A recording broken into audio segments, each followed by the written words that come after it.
Upset alert, number 2 Miami, 5-0 to start the season hosting unranked Louisville. The Cardinals looking to beat an AP top 10 team on the road for the first time in school history. Middle of the first quarter, Louisville up 7-0.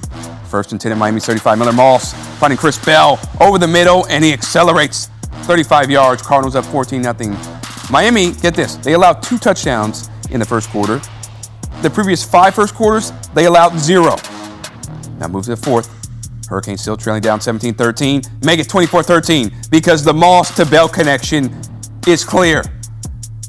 He had 9 receptions, 136 yards, 2 TDs. That's now back-to-back games with 100 or more yards and 2 TDs for Mr. Bell. Into a Miami drive. Carson Beck already with 2 picks, trying to turn things around. Going for it on 4th down. Beck looking for C.J. Daniels. Picked off by JoJo Evans Jr. His 3rd of the night. Beck hasn't lost a home game, y'all, since he was a senior in high school back in 2019, in serious danger of that Friday night. Then Miami with the ball back after a turnover. Malachi Toney, 12 yards. They're down just 3 after the 2-point conversion. Now, the Hurricanes did force Louisville to punt. Have a chance here to get a field goal. Oh, no! Carson Beck's pass picked off by T.J. Capers. Look at the hand-eye coordination. The Miami native seals it for Louisville on Beck's 4th interception of the game.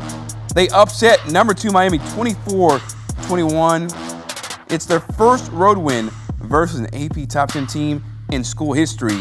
Going into this game, they were 0-18-1. And now Mario Cristobal's club faced with a tough defeat. That's a really poor job of just overall execution and discipline. And when I say that, that means all of us, like everybody in the organization, every coach, every player. We take it, we win together, you lose together. You know, it's when we say execution, that falls on the coach, falls on the player, falls on myself, falls on everybody. And after having some really good performances and working really, really hard in practice, I mean, that's really disappointing. And we're all disappointed. We're all pissed. We're all upset.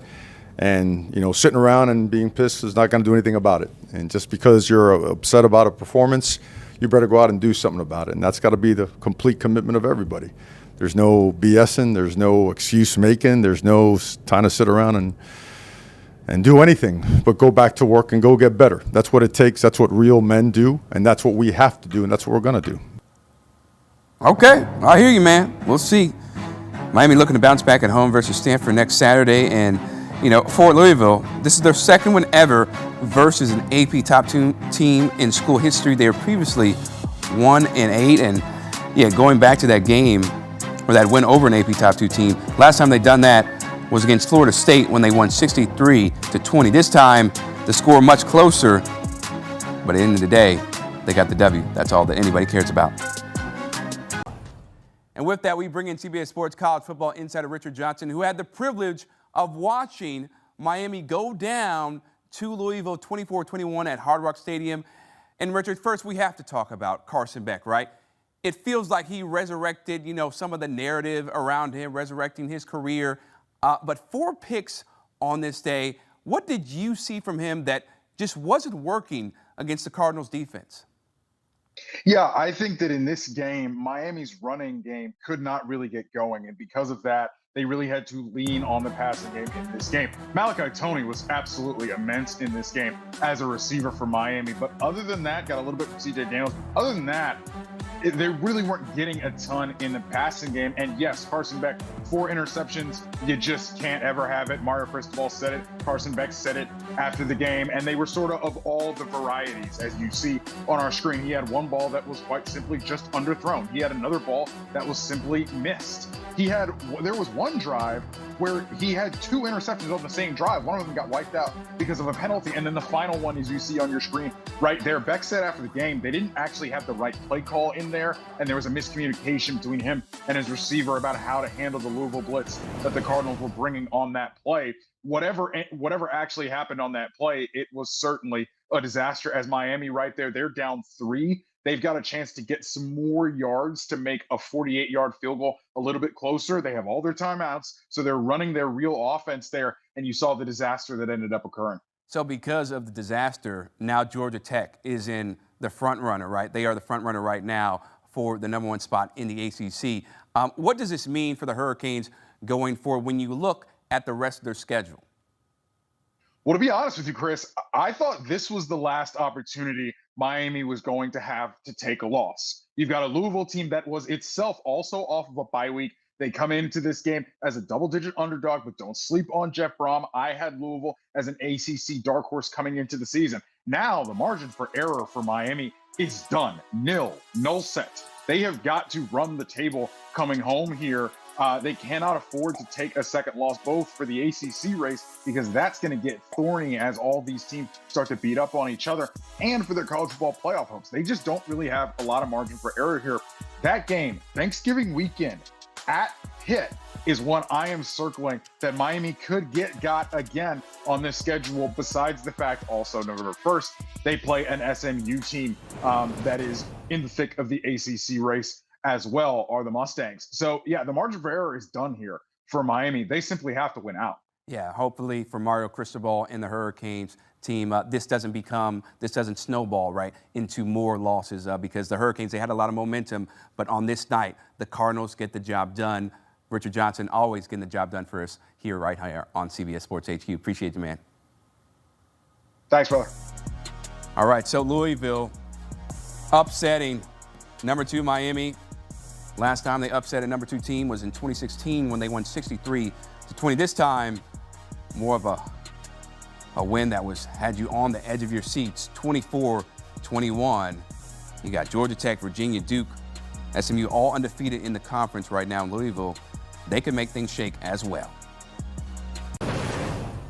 Time now to bring in CBS Sports college football analyst Cooper Petagna. And Cooper, what a win for the Cardinals. Jeff Brom, he knows how to get it done in these moments. How does this loss, well, first, before we get into that, what's your reaction to Miami losing the way that they did? It's never easy, right? Every time you think Miami is putting it together and this is going to be the team and the U is back, it just seems like there's a little dust up that gets in the way with the Mario Cristobal team. And that's what we had on Friday night. And that's not to take anything away from Jeff Brom and Louisville and what they put together. But the ACC, what does it look like, right? With Miami being the team ranked number 2 in the country, first time since 2017. A lot of people thought they were the most complete team in the country coming into this game. Now it shakes up the ACC a little bit because you got Georgia Tech, Duke, Virginia, SMU, all undefeated in ACC play. Miami, more than likely, probably going to have to win out and especially try to get back to the conference championship game to really solidify their case for a college football playoff appearance. You know, Cooper, Carson Beck has really done, to this point, or before this point, a 180 about the narrative around him. Like last year in Georgia wasn't his best work. Of course, it wasn't all on him. And you thought he was putting everything together. The Miami offense looked great. He has wonderful receivers around him, that offensive line. But 4 picks, man. And I just want to know from your perspective, what changed from Carson Beck this week compared to weeks prior? I would say the run game. If you can't run the ball and establish the line of scrimmage, which Miami hasn't had any issue in doing throughout the entire season, they have one of the best offensive lines in the country.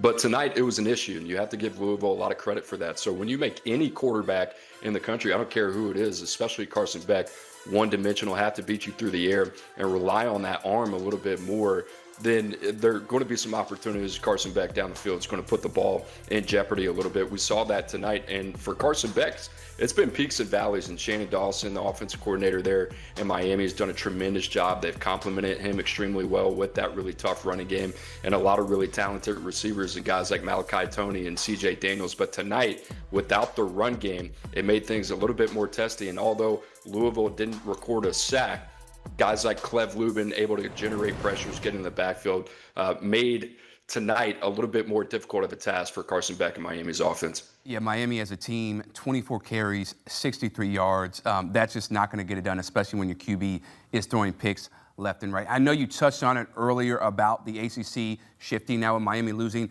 Where does this put them exactly? Do you think they still have a great chance to win the ACC championship, or do you feel like their chances have gone down a little bit?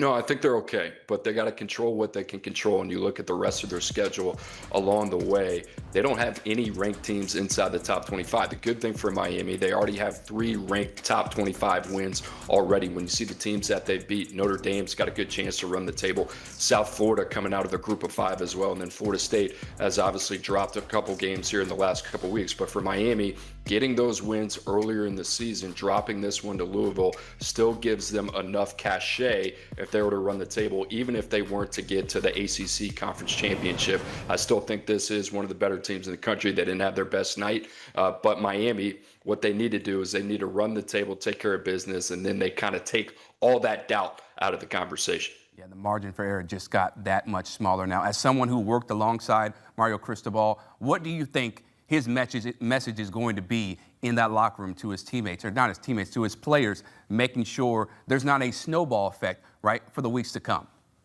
Let's not let the same game beat you twice, right? And I think for Mario Cristobal, he's an offensive line coach by trade. I think it's going to be all about the trenches. How do we get back to establishing the line of scrimmage? I think the other thing that's going to drive him crazy is that he almost had double-digit penalties tonight as well, and they lost a lot of the key categories, including the turnover battle. You can't win on most nights, especially against teams like Louisville. This is a good team in the ACC, so give Louisville a lot of credit, like I've been saying. But for Miami, it's about getting back to the fundamentals, winning the turnover battle. But first things first, you got to be able to run the football.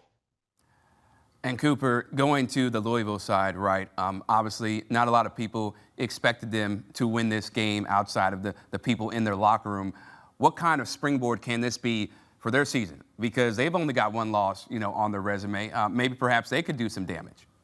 Right, and they lost to a top 25 team in their own right in Virginia as well in a 1-possession game, right? So you think about Jeff Brom, the firepower that he has offensively. I mean, we saw it tonight with Isaac Brown on the ground. Chris Bell, one of those guys that's probably going to move into day 1 consideration of the NFL draft, had a tremendous night. And then Miller Moss, the point man in the middle. So Louisville is a very dangerous team in a league right now that is very up for grabs. We don't know what it's going to look like. You got Georgia Tech, Duke facing off tomorrow, and then SMU. They've lost 2 games, but they're undefeated in conference, right? So this can go a lot of different ways. And if you're Jeff Brom, say, hey, we gave ourselves a chance tonight. Let's continue to take it week by week and see where we end up at the end of the season. All right, Cooper Petagna, we appreciate the time as always, man. As Miami goes down, their undefeated season is over. Louisville coming on top.